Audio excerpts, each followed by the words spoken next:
college admissions can feel very scary. There's all these specialized terms about APs and SAT percentiles. Don't feel overwhelmed by any of it. It's actually something that, if you take it piece by piece, is not too overwhelming. But as we'll probably see throughout this podcast, there are very complex systems with complex histories. So again, take it bit by bit and don't let yourself get overwhelmed. That is John Moscatiello, the founder and CEO of Marco Learning, whose mission is to provide high-quality, standardized test resources to teachers and students. John is an experienced expert in the college admissions and standardized test industry. Let's hear what he has to say right after this.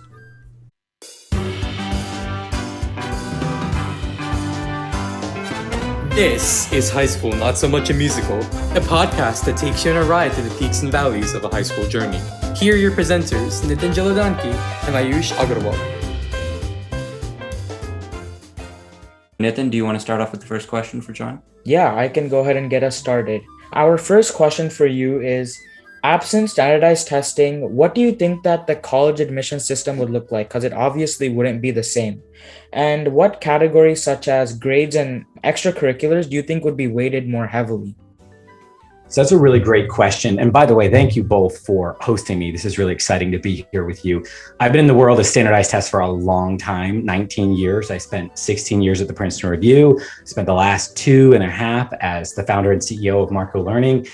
I do tests, and it's really hard for me to answer that question because all I've ever known is a world of standardized tests where, the SAT and ACT are big, scary monsters on the horizon, and there's prep books and there's all these things. So a post-standardized testing world, which it kind of feels like we might be entering into or moving towards, is a scary world. So everything I'm about to say is just speculation. But I do think in the COVID era, we've seen now something like 84% of all colleges have gone what we call test optional. So they've said we're not going to require a standardized test.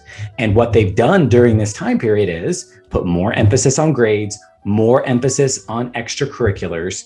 So it's a great question. It's a scary question for me because I just, when I was your age in high school, this was it. You prepped for the SAT and you needed the SAT or ACT to get in. And this brave new world we're going into, we just don't know.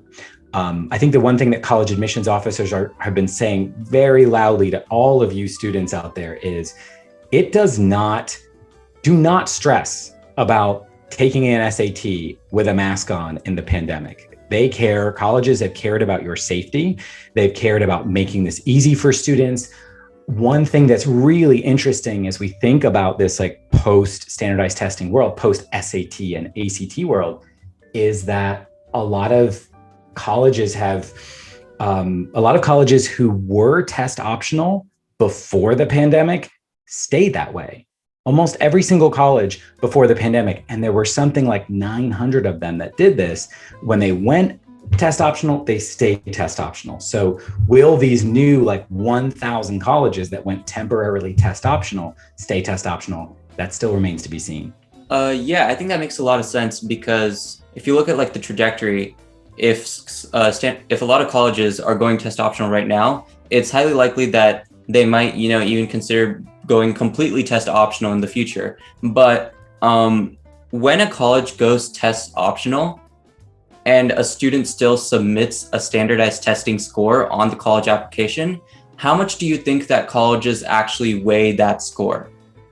Yeah, and that's a really good question and a really tough one because there are about 3,000 colleges and universities in America, and they all act a little bit differently from each other. There's these other countries in the world that have a very small set of universities that all act the same and they follow the same rules. Ours don't. So we've seen a real diversity of responses. And just as a reminder to everyone listening, test optional means it's an option for you to submit an SAT or an ACT. Test blind means it's not an option at all. They will not look at your scores. Then there's this third category called test flexible, which means they'll accept, SATs or ACTs or even APs. So I went to NYU as an undergrad. NYU is test flexible and was before the pandemic. That meant you can submit 3 AP scores instead of SAT or ACT. But your question's interesting because it gets to this issue of like, well, okay, a bunch of people aren't submitting an SAT during a test optional period, but other people are. So what do I do with that score? And NYU is another clue. NYU published, kind of bragged in their press release about the 2021 admission cycle that they had 100,000 applicants and everyone wants to get into NYU. And it was something like an average, their median SAT score was a 1540 out of 1600, which means NYU published their median SAT score of those people who submitted a score, presumably people with very high scores, and now they're advertising this very big, scary number. So if NYU is a clue, then colleges are absolutely looking at those high scores as an asset that they can brag about and as proof that you're quote unquote ready for college. So I think certainly admissions officers are going to look at a high score really well. The real question there, I think, in that question is, what will they do with a low score? Does it damage you to submit a 1280 to NYU when they're publishing in a test optional, test flexible period a median score of 1540? I think it does. So a lot of the calculations that people are making at these very competitive schools and even at other places is a little all over the place. And like I said, I've been doing this a long time, but I kind of don't know the answer for students. I think the answer for the past year I've been telling students is be safe. Don't worry about these tests. The answer going forward remains to be seen. I had a really quick follow-up question to what you just said. And you said that a lot of schools have gone test optional, but there's most likely the same admissions officers who are still reading the same applications every cycle. And can they truly just completely change their mind and point of view to like see an applicant who doesn't have a standardized test score compared to an applicant that does? And how can they truly say that they're test optional if they have the same readers who have the same mindset, who have been admitting people for decades now? Oh, that's a tough question. We should get some college admissions officers on this podcast and ask them, right? Because I don't know. And I think you're exposing a really important contradiction, which is test optional, like we don't care, but if you've got a good score, we're going to look at it. That seems like, it seems like the real choice for a lot of places. The thing that's the fairest and makes the most sense is just go test blind. Don't look at anyone's test scores. Then you make it really fair. The University of California system, which is and you guys are in California, is that right? Yeah, we're both in California. So your public university system, which is the largest public university system in the world, decided not only to go test optional, but then very quickly to go test blind. So now you can't even submit it. And at the very least, you have to admit that's fair. That would resolve the contradiction you have. But I think you've got several issues. How do you take a whole group of people with one job, acting as gatekeepers to colleges and universities, and like flip it overnight? And how do you have this asymmetry between the people who submit scores and the people who don't? Now, given how bad it was in 2020, how hard it was to actually physically register for a test and like actually for that test to be like hosted. I had students whose their SAT was canceled 3 times, their ACT was canceled. It was such a mess. College admissions officers were being really open. Now that issue isn't really going to be there for the people who are applying in fall 2021. So I think you're onto something. Test optional has set up a bit of a mess, and I don't know how you maintain fairness and objectivity and the whatever that college admissions purports to have in a test optional landscape. So I like that you brought up the fact that many people were getting their tests canceled maybe 2 or 3 times. And I actually got thrown into that group in December of 2020 when I was trying to take an SAT subject test, and I had to maybe rebook my ticket maybe 2 or 3 times, because every time I booked it, 2 or 3 days after, they would say your test center is closed. They say that they don't have the proper COVID precautions in place, so they can't do it. And luckily, I had a family that could drive all the way to Sacramento, which is, I would say, around 120 miles from here, just to take that test. But how does standardized testing affect the poor? And due to their for lower income level people, they aren't able to access the same types of like prep books and types of prep classes that higher income students have. So how does this negatively affect lower income people who may have more talent than a higher income student has? Yeah, that's a really good question. And I think you put your finger on one of the biggest issues with these tests, which is you can buy a higher score. And as proof, I will offer many years of work that I did at the Princeton Review and many things that you can, the expensive test prep programs you can buy. It's part of the reason I founded Marco Learning. Most of the stuff we have at Marco Learning is free or very low cost compared to almost everything in the test prep industry. And I did that because I felt like it was fundamentally unfair. If the SAT and the SAT subject test were really good, legitimate tests, then you wouldn't be able to pay someone to help your score go up 350 points on the SAT. So that you're right. I think that that's a fundamental inequity. And it's actually why there are a lot of really great college admissions officers who had heeded standardized tests for a long time and wished they would go away because they do hold students back. The student who is cut off from access to a test center, cut off from access to test prep, they're valedictorian of their high school class, they get a 12-10 on the SAT, which is a very good score, just not, Yale score or whatever. And it holds them back. And it shouldn't be that way, because that student with the 12-10 with a lot of money and a really top tutor could get a 1470 and then get in everywhere. And so I think that there's a lot wrong with the system as it was. We are entering this post-COVID era when we can do better, make the system more fair. And again, as much as I've been complaining about college admissions officers who are, saying that they're going to be fair about standardized tests, but it's test optional, I do know a bunch of them, and many of them are really passionate about equity and fairness to make the world a more level playing field. So it all remains to be seen. One thing that has been abolished, you said you were taking an SAT subject test, those were abolished a few months ago. So they literally do not exist anymore. And I think that is a move in the right direction for a more fair system, because those tests were not very good, at least not compared to something like the AP program. Right.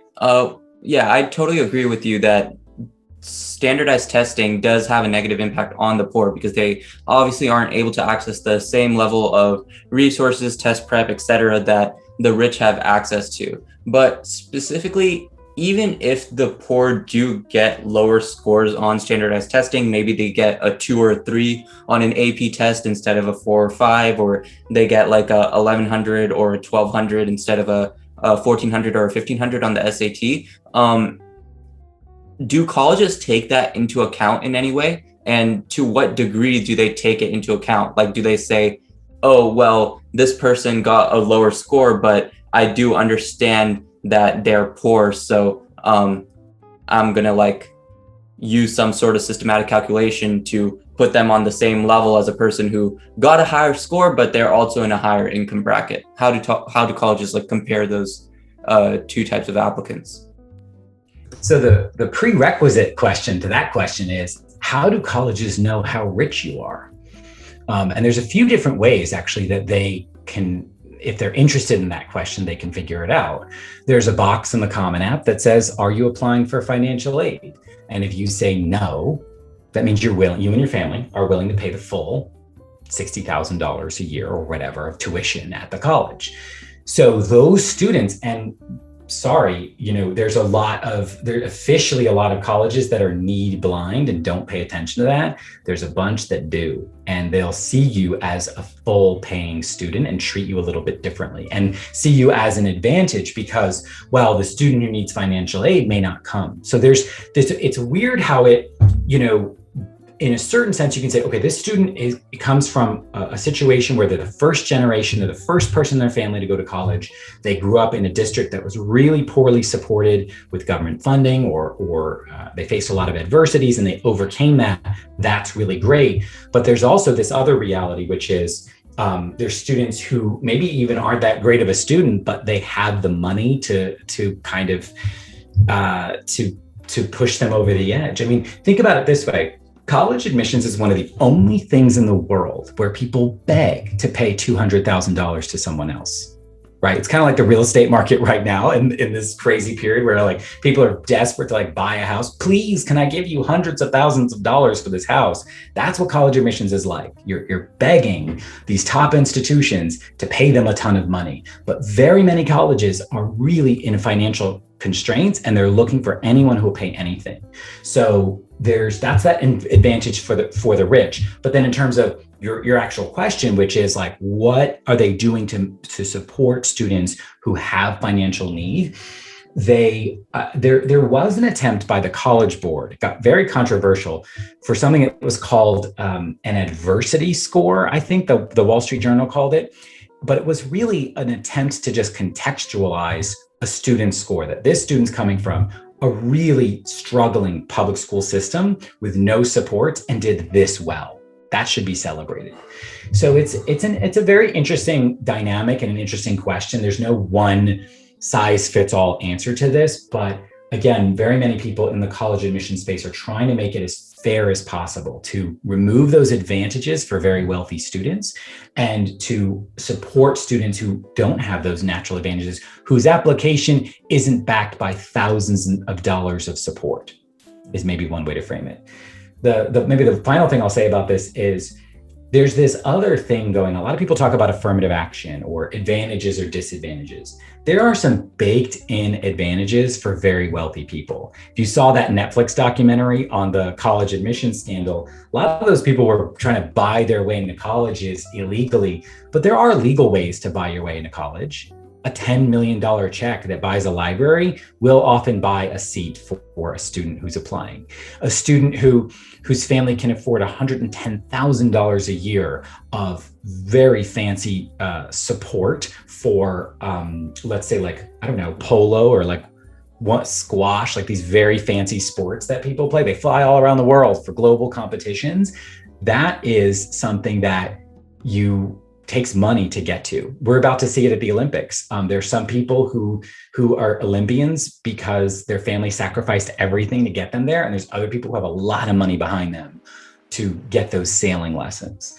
And so you see some of those dynamics. The other thing, of course, I'll just add into the mix to make it even more complicated is legacies, right? If your parents immigrated to this country and did not attend elite American universities, you're up against some students whose parents and grandparents and great-great-grandparents went to the college and have a library named after them. So all those dynamics converge at once on the college admissions space. And again, there's a lot of people working to try to make this fairer. So it's not like where your grandfather went is where you get to go, or simply you come from this neighborhood and therefore we should add points to your application. What's the fairest possible way? Remains to be seen. Yeah, so I definitely agree with you. There's a lot of class inequality in the college admission system. You've talked a lot about how, like in the status quo in the world as it is today, there is, you talked about the class inequalities that exist right now, such as legacies, buying your way in, etc.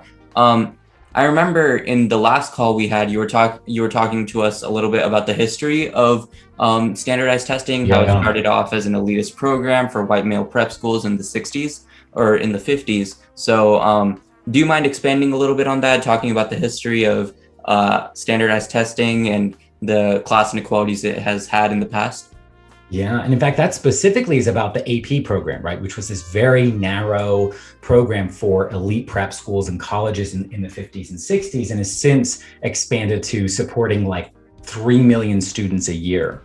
But standardized testing more broadly goes back before that by decades, where people were trying to scientifically measure intelligence. So how does that work? Scientifically measuring intelligence. How smart are you? And if I asked your mom, she'll say you're super smart. My mom will say I'm very smart. And so that's the mom measure, which is always like 100 out of 100 points. There's this sort of like, well, your teacher could sort of say, oh, this kid is in the top 10% of my students, which by the way, that's on your college application too, right? On the recommendation letter. And I'm an active teacher. I teach at a private school here in central New Jersey. I have to like rank students compared to each other. That's one way to look at intelligence. There's IQ tests, which are not as scientific as they seem. And then there's like SAT and ACT, which are not intelligence tests, but are kind of like testing your college readiness, but also not really, because in college, you don't take tests that look like SAT and ACT.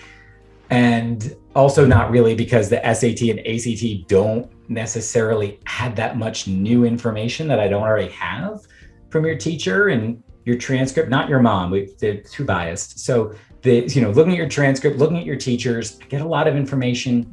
The SAT and ACT don't add that much. So when we look at the origins of standardized testing, 100 years ago, it was about measuring human intelligence scientifically. A lot of people, including me, have given up on that. I think intelligence, by definition, is more complex than a scale of 800 points or one performance on a 40-minute essay. So again, you're sort of looking for like, what is the purpose of a standardized test? Not necessarily intelligence. In its current form, SAT and ACT do not tell me about college readiness as much as they think they do. So maybe what standardized tests do is they help me help provide an objective measurement. That's what it is, right? It's an objective way of taking you're in California, two of you are in California, I'm in New Jersey. How do I compare a New Jersey kid and a California kid and an international student and a kid in North Dakota? Well, I have this objective SAT standard. Except if you can hire a tutor and your scores go up 330 points. And then what has just happened? Your score went up 330 points because you got 330 points smarter. No, that's not it. Your score went up 330 points because you're 330 points more ready for college. That's not it. Your score went up 330 points. What's happened to my objective metric? So that's the crisis for standardized tests right now. They need to explain why they should exist. And if it's not about intelligence and it's not about what you're studying in school, because parentheses, there's no US history. You guys, you guys are going to be in your junior year next year. Is that right? Yeah, we're both going to be in our junior year. Okay. And what classes are you taking next year? So I can list mine. Do you just want me to list my AP? Yeah, list your classes. What are you taking next year? Okay, so I'm going to be taking an entrepreneurship course. Okay, that's not on the SAT. Next. I'm going to be taking a European history course. Not on the SAT. A literature course, which is AP. Barely on the SAT, because there's like some reading comp and like one passage. So that's kind of related to the SAT. Next. And I'm also taking AP Calculus BC. Okay, that ain't on the SAT. You're miles ahead of the SAT. You got to go back like 3 years ago to dust off SAT math stuff. Okay, what else? And I'm also taking AP Physics 1. Okay, also not on the SAT. Are you taking a foreign language? No, I actually opted not to take AP Spanish, but I am taking Spanish 4.